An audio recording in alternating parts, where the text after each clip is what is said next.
Hi DIY families, my name is Claire and welcome back to HTVRONT's channel.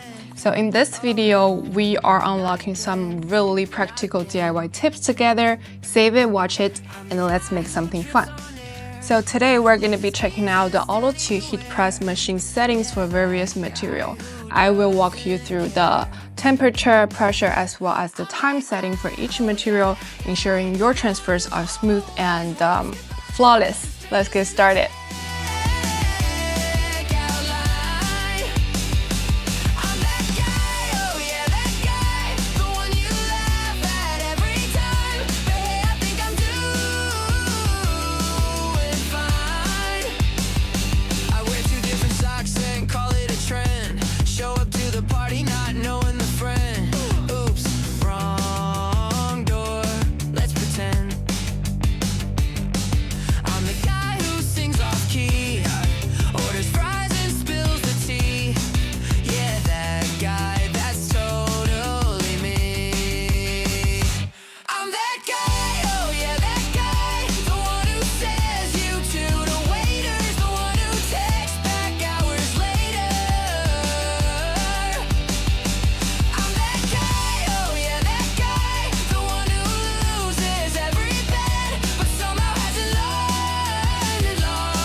I walk in late with my coffee in hand, spill it on my shirt like it's part of the plan. Oh no, not again, not again.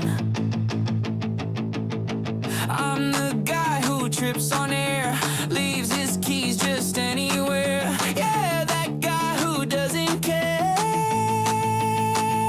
I'm that guy, oh yeah, that guy, the one who always waves goodbye to strangers in the checkout line. I'm that guy, oh yeah, that guy, the one you laugh at every time. But hey, I think I'm doing fine.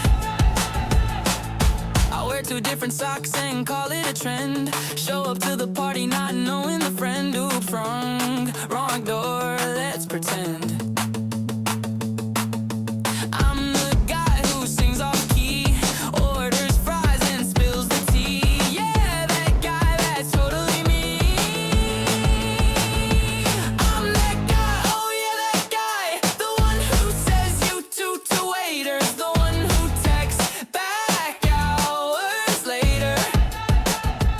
So that's it for today's Auto Heat Press setting up tutorial. Follow these steps regardless of your materials. You will be getting a perfect result. So the back to school season is here, and head to our website and grab your favorite heat press machine and the supplies before they're gone. So that's a wrap up for today's video. Hit the link in the description box and get all the exclusive deals you want. You want more content like this? Leave your comment below and I'll see you next time. Bye.